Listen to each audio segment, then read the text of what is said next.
Assalamualaikum warahmatullahi wabarakatuh. Selamat siang dan salam sejahtera bagi kita semuanya. Yang terhormat Ibu Bumi selaku dosen pengampu mata kuliah perilaku konsumen.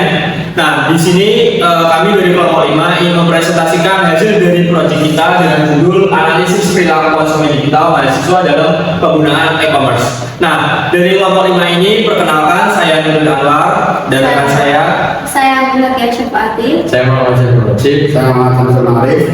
Oke, kita langsung masuk pada slide yang pertama, yaitu fenomena belanja online sudah menjadi nafas harian mahasiswa. Nah, coba deh kita perhatikan belanja online itu sekarang udah kayak nafas harian buat mahasiswa. Kayak HP nyala, buka aplikasi, dalam hitungan detik barang udah pindah ke etalase digital atau ke keranjang belanja. Nah, kemudahan promo, diskon sama diskon itu bikin batas antara ingin dan butuh jadi makin tipis buat konsumen digital muda kayak kita. Notifikasi di flash sale masuk, jempol gerak cepat dari pikiran keranjang keburu penuh sebelum sempat mikir ini beneran butuh atau enggak sih. Nah, fenomena ini yang mendorong kami dari kelompok 5 membuat penelusuran lebih jauh seberapa sering mahasiswa belanja online, platform apa yang mereka percaya, dan seberapa besar dorongan inklusif itu beneran terjadi. Nah, dari fenomena ini tadi mari kita masuk ke latar belakang penelitian yang lebih detail ke slide berikutnya. Nah, jadi begini, perkembangan teknologi informasi dan internet itu sudah mengubah cara masyarakat berkonsumsi, termasuk kita sebagai mahasiswa. Kita ini generasi yang paling akrab dengan dunia digital. Makanya jadi kelompok paling aktif memanfaatkan platform e-commerce seperti Shopee, TikTok Shop, Tokopedia, dan Lazada buat memenuhi kebutuhan sehari-hari. Tapi dibalik kemudahan itu semua, ada sisi lain yang perlu diawasi.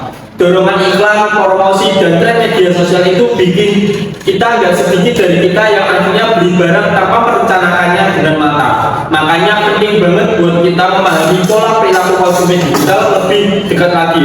Ada 3 hal yang menjadi sorotan kami di sini, yaitu akses semakin mudah, promo yang ada di mana-mana, dorongan impulsif, dan dipicu iklan serta tren sosial. Nah, dari latar belakang ini, kami merumuskan beberapa pertanyaan penelitian yang akan dijelaskan oleh slide berikutnya. Nah, dari penjelasan latar belakang tadi, kami merumuskan 5 pertanyaan utama yang jadi fokus penelitian ini. Pertama, seberapa sering dan seberapa rata-rata pengeluaran barang belanja online mahasiswa. Kedua, platform e-commerce apa yang paling sering dipakai dan kenapa mereka memilih platform tersebut. Ketiga, faktor apa yang mempengaruhi keputusan pembelian, lalu seberapa penting ulasan pelanggan buat mereka.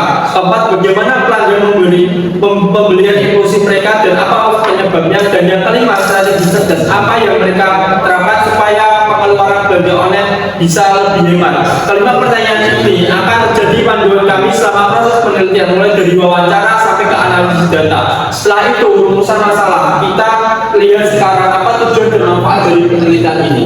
Nah, tujuan dan manfaat dari penelitian ini itu ada 5. Yang pertama, mengetahui frekuensi pembelian online dan rata-rata pengeluaran mahasiswa, mengidentifikasi platform e-commerce yang paling sering digunakan dan apa alasannya. Yang ketiga, menganalisis faktor keputusan pembelian dan pentingnya ulasan pelanggan, mengetahui pengalaman impulsif buying peserta dan penyebabnya, dan yang terakhir mengetahui strategi belanja cerdas yang paling efektif menghemat pengeluaran. Demikian penjelasan dari saya mengenai bagian pendahuluan. Selanjutnya materi akan dilanjutkan oleh rekan saya. Selanjutnya yaitu bab 2 tinjauan pustaka. Dalam tinjauan pustaka ini adalah perilaku konsumen digital, merupakan seluruh aktivitas dan proses yang dilakukan oleh konsumen melalui pengambilan keputusan dan pencarian informasi, mengevaluasi, membeli, menggunakan hingga memberi ulasan terhadap produk melalui media digital. Selanjutnya e-commerce atau proses keputusan pembelian. Yang pertama yaitu mengenali kebutuhan, apakah ini butuh atau tidak. Yang kedua, mencari informasi. Mencari informasi maksudnya ini informasi suatu barang tertentu yang ini dibutuhkan. Yang ketiga, evaluasi alternatif atau cari dengan harga yang lebih murah. Yang keempat, memutus membeli. Dan yang terakhir, evaluasi pasca pembelian. Apakah barang ini sesuai dengan yang dimau atau tidak. Yang selanjutnya yaitu impulsif buying dan belanja dadah. Impulsif buying yaitu pembelian yang dilakukan secara spontan tanpa perencanaan sebelumnya. Umumnya dilakukan dengan emosional dan stimulasi eksternal. Contohnya iklan di media sosial, diskon, flash sale besar-besaran, pengambil harga. Yang kedua, strategi belanja cerdas. Upaya konsumen mengendalikan perilaku konsumen lewat perencanaan agar pembelian tetap rasional dan sesuai kebutuhan. Jangan FOMO-FOMO aja untuk melakukan pembelian. Yang ketiga yaitu metode penelitian. Saya akan menjelaskan alur metode penelitian. Yang pertama yaitu pendekatan kuantitatif deskriptif, menggambarkan perilaku konsumen digital mahasiswa dalam ber-e-commerce. Yang kedua, purposive sampling. Kami mencari 10 mahasiswa aktif lintas kampus yang pernah belajar online. Yang ketiga, wawancara langsung. Kami mewawancara langsung dengan 5 indikator yaitu frekuensi, platform, faktor keputusan, impulsif buying, dan strategi. Dan yang keempat, analisis deskriptif. Kami menghitung frekuensi, presentasi jawaban tiap indikator, dan yang terakhir penyajian hasil disajikan dalam tabel supaya data tersebut bisa dinarasikan. Ini adalah hasil bukti kita melakukan observasi. Ada total 10 responden dengan mahasiswa berbeda-beda. Terima kasih. Ini slide selanjutnya ada frekuensi pembelian dan pengeluaran online.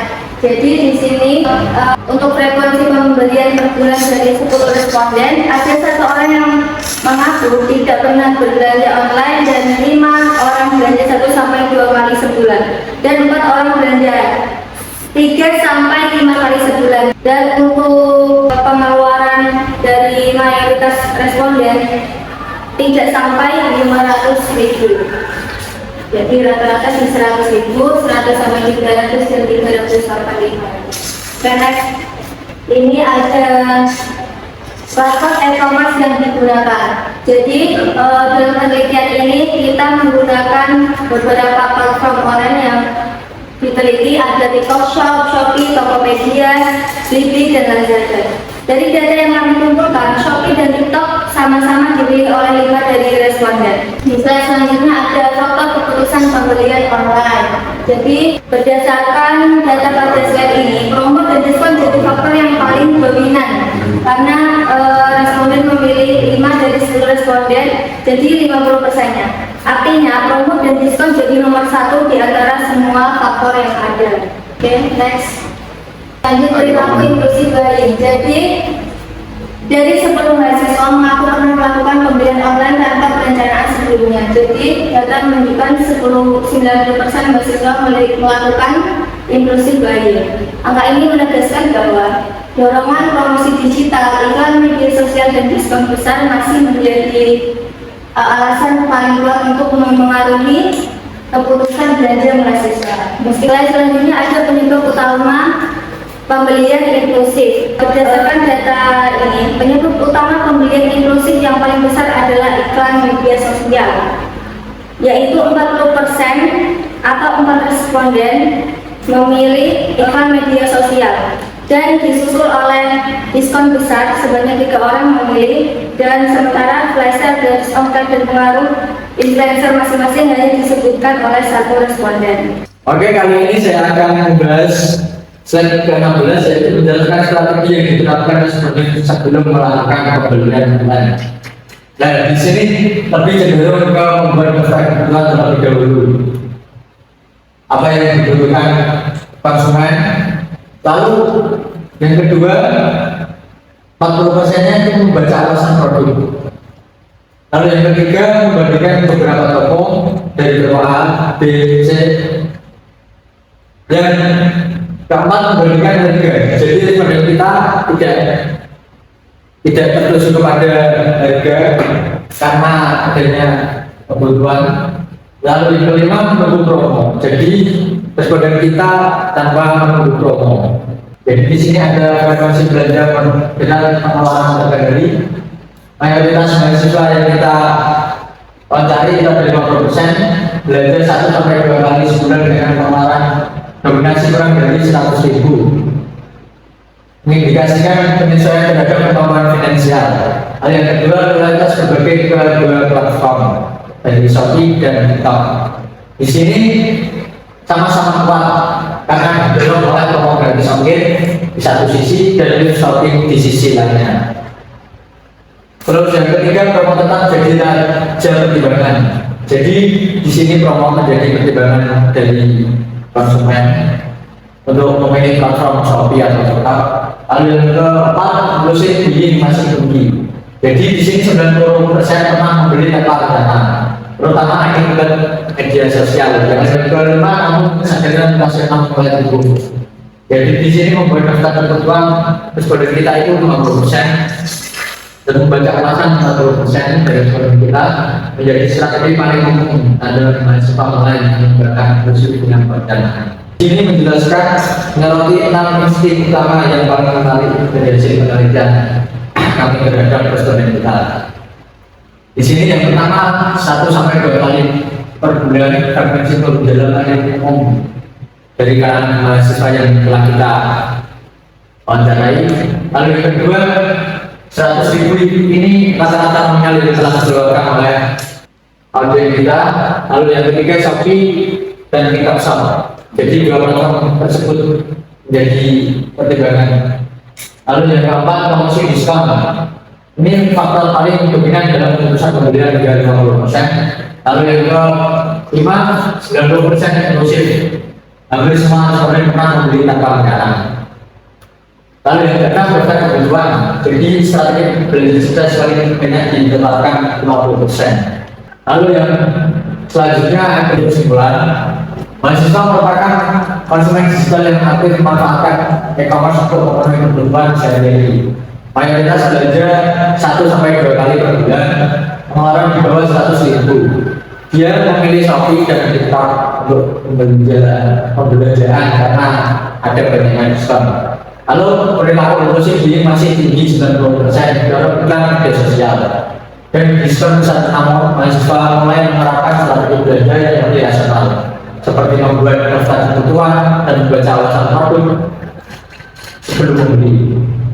Jadi di sini literasi konsumsi digital yang lebih baik akan membuat mahasiswa menjadi konsumen yang bijak dan rasional di tengah pesatnya pertumbuhan e-commerce yang sekarang. Nah, sekian presentasi dari kelompok kami. Kurang lebihnya kami mohon maaf. Wassalamualaikum warahmatullahi wabarakatuh. Waalaikumsalam.